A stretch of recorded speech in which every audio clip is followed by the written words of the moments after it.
I've come across some interesting little tracks here.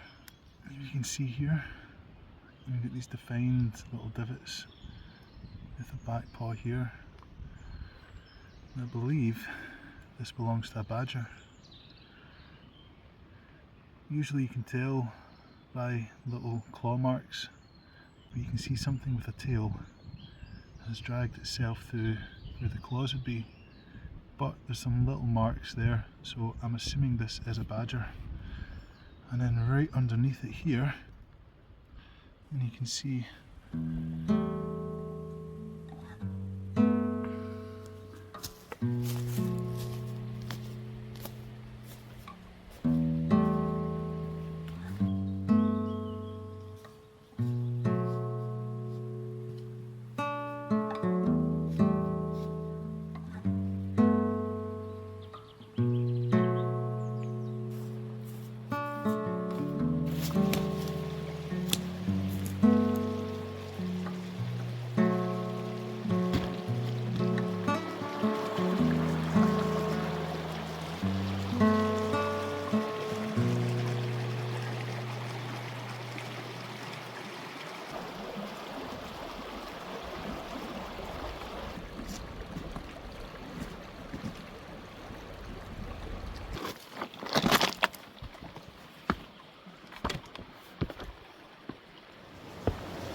now, I thought I'd take a moment to talk about this plant here. This is one of the most poisonous plants in the UK. This is hemlock water dropwort. And I was going to point out that it's growing next to one of the most picked and foraged plants in the UK, wild garlic, which is delicious and easy to identify. But as you can see, these two are growing next to each other, and every single part of this plant is highly poisonous. What happens if you digest this plant, take it in, is it basically makes all your muscles constrict and you'll basically asphyxiate to death. You won't be able to breathe. And this plant is known throughout the world for the sardonic grin. And basically when you die, the muscles in your face contract and it leaves this evil looking grin. This is where that comes from. Now the problem with this plant is not many people know about it. And as the name suggests, water dropwort, you find it next to waterways, which right now I have a stream running down past me. And if there was, say, 7 or 8 of us walking along here, we could easily trample through this, break it up, and it's introduced into the water system, and someone down the stream could drink it and get poisoned. So it's worthwhile having a look at this plant and learning about what it is and what it does, because that is not a good way to go. The hemlock water dropwort, very, very poisonous plant.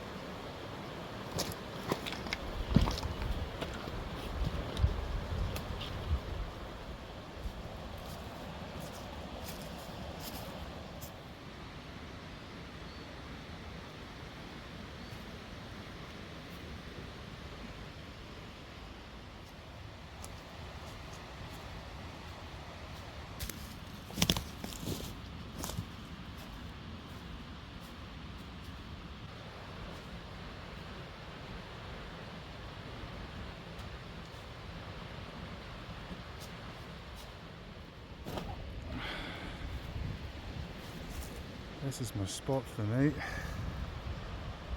Gorgeous little hidden spot up this glen. Now I came up here at the beginning of spring and I got to see these guys open up, and now look at them. Absolutely stunning. Oh, there's a little weevil beetle. Hey little guy. Now, one of the reasons why I've chosen to camp here is because when you get trees like these, you don't tend to get ticks. Now that tiny little creature right there is a tick. When I was younger, you never got ticks up here, but now they're everywhere. It's quite surprising how fast these wee guys can move. When I'm out here, I literally need to stop every 10 minutes or so just to double check. So here we have 2 ticks at the end of a piece of grass. And you can see its little legs swinging about looking for me, see if it can grab on for its meal.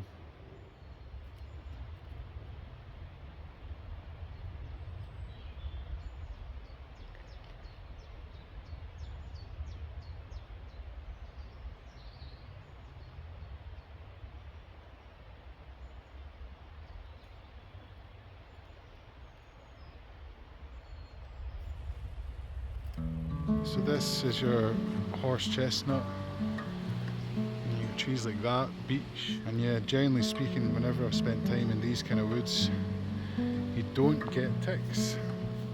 So this is where I'm going to be camping for the night. Not only is it beautiful, but it seems to be tick free.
Right, so I would say that's camp set up.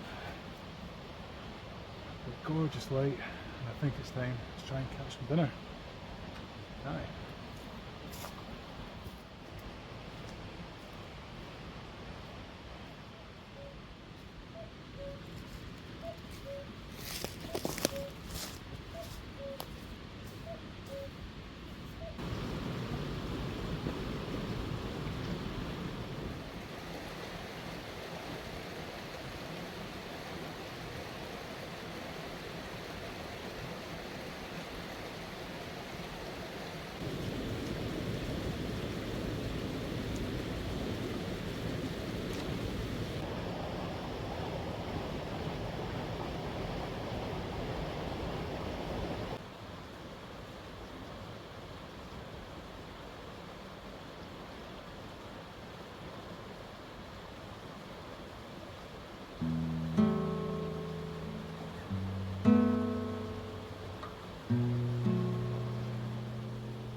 Well, didn't get any fish this time, but that's totally fine. I have extra food with me just in case, and just being able to be in front of that gorgeous view, listening to the water, watching the ripples, just doing something repetitive and letting my mind just go there. It was very nice and relaxing. And I got a new rock to add to my ever-growing rock collection. Quite like it. And also, on the plus side, the river still has its trout. For now. But yeah, let's get a fire, let's get some food and go.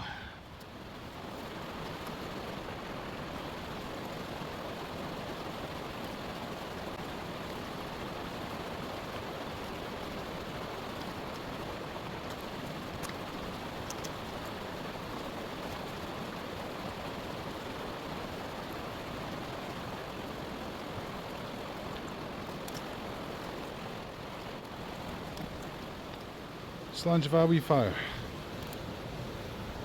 Oh yeah.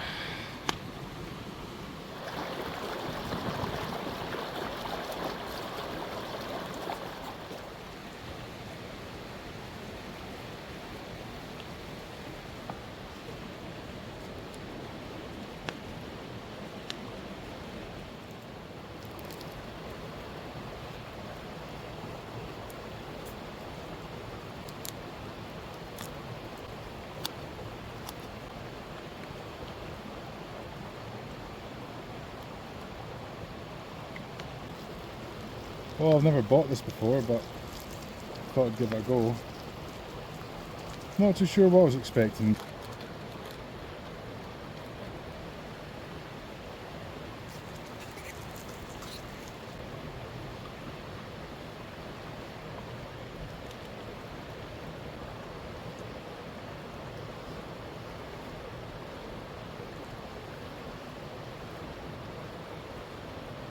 You know what? That's not bad actually. That's not bad.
Well, how special is this?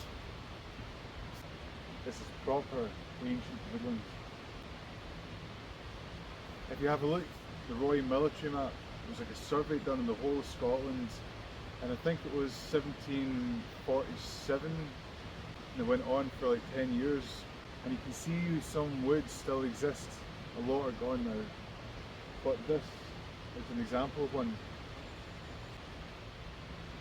Feels wholesome, feels good to be here. Now, as I've saying before, there's some species of trees, if you stick around them, generally speaking, there's not as many ticks. But as you saw this morning, there was deer running right past me, so there will be ticks about here. But so far, since I've been here, I've not found a tick on me. Whereas yesterday, I must have picked between 20 to 30 ticks off me.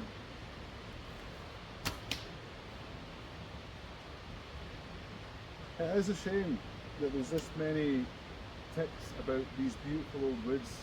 And like I said, when I was younger, there wasn't nearly as many. In fact, I didn't see any at all when I was a kid. But this is too good an experience to pass up because of those little things. Now, look back at old tribes.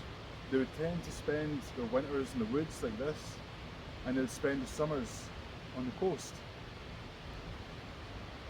And it does make me wonder, is this why we have this attraction in summer to go abroad to these hot places and sit on the beach? Or maybe it's a dream that's been sold. Either way, that's what I'll be doing next. I'll be heading towards the coast and doing a bit of coast nearing, a bit of foraging, a bit of fishing, and see if I can find some nice beautiful spots up there. So I know there's going to be plenty that are hidden away out of sight.